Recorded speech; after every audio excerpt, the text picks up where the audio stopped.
بسم اللہ الرحمن الرحیم۔ آج جیسا کہ شب برات ہے اور بہت ہی اہم رات ہے، تو میں نے سوچا کہ کیوں نہ اس کے بارے میں جو انفارمیشن میرے پاس ہیں وہ آپ لوگوں کے ساتھ شیئر کی جائیں، تاکہ بہت سارے لوگوں کو اس کی اہمیت کے بارے میں نہیں پتہ ہے، تو وہ لوگ بھی جان سکیں، اور ہو سکتا ہے میری وجہ سے کسی کا کانسیپٹ جو ہے وہ اگر ٹھیک ہو جائے، کسی تک جو ہے وہ یہ بات پہنچ جائے،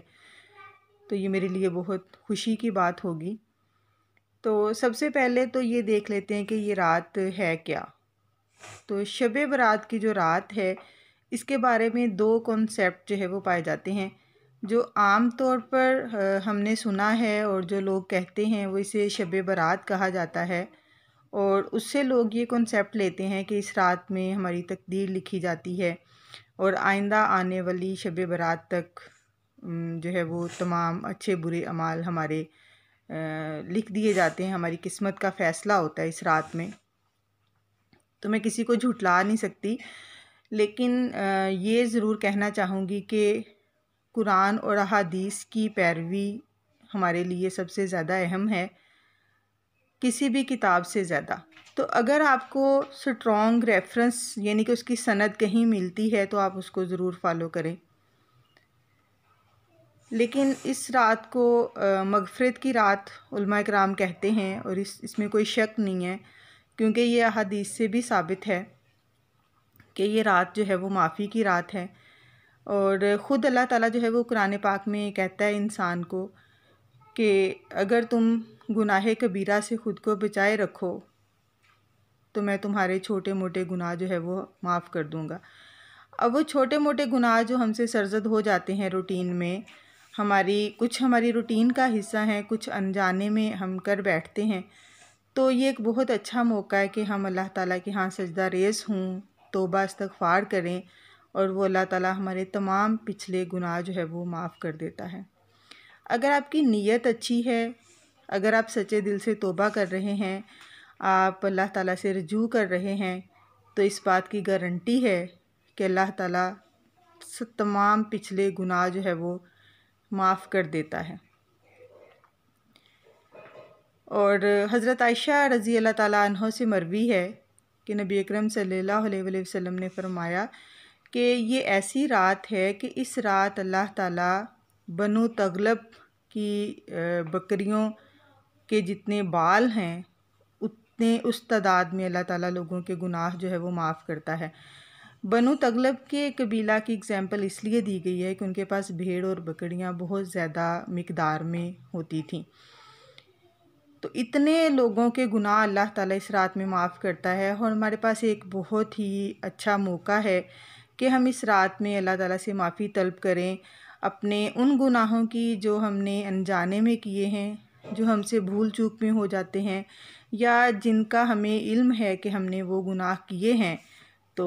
ہم کسی سے اس کا اظہار نہیں کر سکتے، لیکن اللہ تعالیٰ غفور الرحیم ہے۔ اللہ تعالیٰ ہماری ہر لمحہ دعا کو سنتا ہے، لیکن اس رات کو مخصوص کر دیا گیا ہے کہ اس رات جو بھی دعا کی جائے گی سچی نیت کے ساتھ کی جائے گی، اللہ تعالیٰ سے دل سے رجوع کیا جائے گا، تو اللہ تعالیٰ جو ہے وہ ہمارے تمام گناہ معاف فرما دے گا انشاءاللہ تعالیٰ۔ تو اللہ تعالیٰ سے معافی طلب کریں۔ اور اب یہ بات آتی ہے کہ اس رات میں کیا پوری رات جاگنا چاہیے، پوری رات جاگ کر عبادت کرنی چاہیے، یا کتنا ٹائم ہم عبادت کریں۔ تو اللہ تعالیٰ نے سب سے پہلے ہماری جانوں کے بھی ہمارے اوپر حق رکھے ہیں، اور سورہ رحمان کے اندر اللہ تعالیٰ جب خاص بندوں کی نشانیاں اللہ نے جو بیان کی ہیں، اس میں ایک آیت ہے جس کا مفہوم کچھ یوں ہے کہ جو اللہ کے خاص بندے ہیں وہ راتوں کو جاگ کر گزارتے ہیں، اور رات کا کچھ حصہ یا پوری رات، لیکن اس میں پوری رات کا جاگنا جو ہے وہ اس کا شمار کبھی کبھار ہی جو ہے وہ ہوتا تھا، تو رات کے پچھلے پہر کو چونکہ اس کی عبادت زیادہ قبول ہوتی ہے، تو آپ جتنا بھی جاگیں، پوری رات جاگنا ضروری نہیں ہے۔ اگر آپ کے اندر پوری رات جاگنے کی ہمت نہیں ہے تو ساری رات خود پر جبر کر کے آپ کو نیند محسوس ہو رہی ہے، آپ کو تھکن محسوس ہو رہی ہے، لیکن آپ یہ سوچ کر ساری رات جاگ رہے ہیں کہ نہیں، اس رات اگر ہم جاگیں گے تو ہماری معافی ہوگی، اللہ تعالیٰ جو ہے وہ ہمارے جو ہمیں اجر دیتا ہے وہ ہماری نیت کے اوپر ہمیں ملتا ہے۔ اعمال کا دار و مدار نیتوں پر ہے۔ اگر آپ کی نیت یہ ہے کہ آپ نے اللہ کی رضا کے لیے عبادت کرنی ہے، اللہ کی خوشنودی کے لیے عبادت کرنی ہے اور اللہ تعالیٰ سے معافی طلب کرنی ہے سچے دل سے، تو آپ اس میں رات کا کچھ حصہ بھی اگر اللہ تعالیٰ کے عبادت کر لیتے ہیں، توبہ استغفار کر لیتے ہیں، توبہ کے نوافل پڑھ لیتے ہیں، تو اللہ تعالیٰ بہت غفور الرحیم ہے، وہ بخشنے والا ہے، وہ مہربان ہے، اور وہ سب کی دعائیں سنتا ہے اور سنے گا انشاءاللہ۔ مقصد یہ ہے کہ آپ کی نیت کیا ہے۔ اور ایک اور بات کہ جو بھی راتیں آتی ہیں نفلی عبادات کی جو راتیں ہیں، تو بہت ساری کتابوں میں بہت سارے وظائف لکھے ہوتے ہیں، نوافل جو ہے وہ ہمارے سرکل میں گھوم رہے ہوتے ہیں، میسیجز آ رہے ہوتے ہیں صورتوں کے کہ 2 نوافل جو ہے وہ فلاں فلاں صورتوں کے ساتھ پڑھیں اور صورت کو اتنی مقدار میں جو ہے وہ پڑھیں، تو یہ ایسا کچھ بھی نہیں ہے۔ آپ سمپل اللہ تعالیٰ سے آپ نے توبہ طلب کرنی ہے، اس کا طریقہ جو ہے وہ آپ نفل پڑھیں، آپ قرآن پاک کی عبادت کریں، آپ استغفار کی تسبیح کر لیں، نبی صلی اللہ علیہ وسلم پر درود پاک بھیجنا، سب سے بہترین ذکر لا الہ الا اللہ ہے، اور استغفار کریں،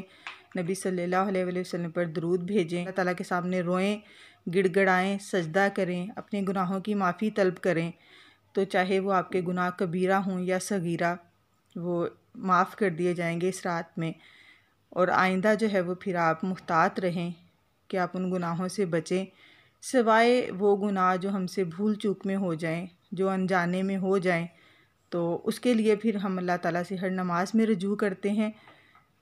اور ہر نماز میں توبہ طلب کرتے ہیں، اور سب سے اچھی دعا ہے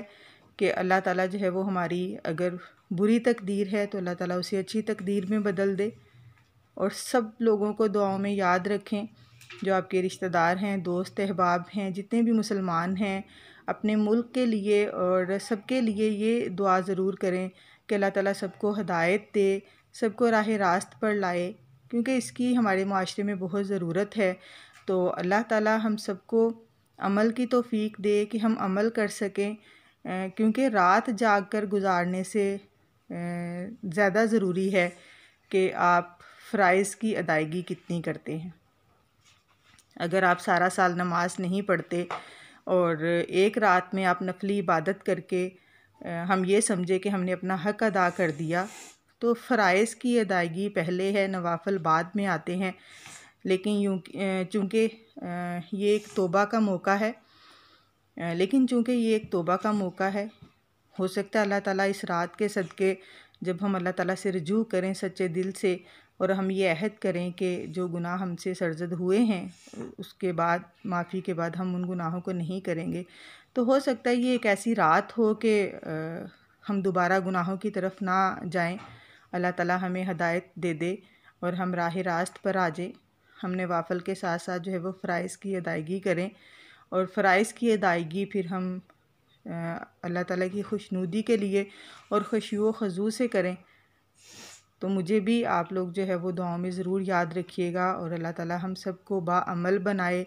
ہم جو بھی اللہ تعالیٰ کی عبادت کریں ہم اچھے طریقے سے کریں، احسن طریقے سے کریں، اور ہم اس پر عمل کریں۔ آمین۔ جزاک اللہ، دعاؤں میں یاد رکھیے گا۔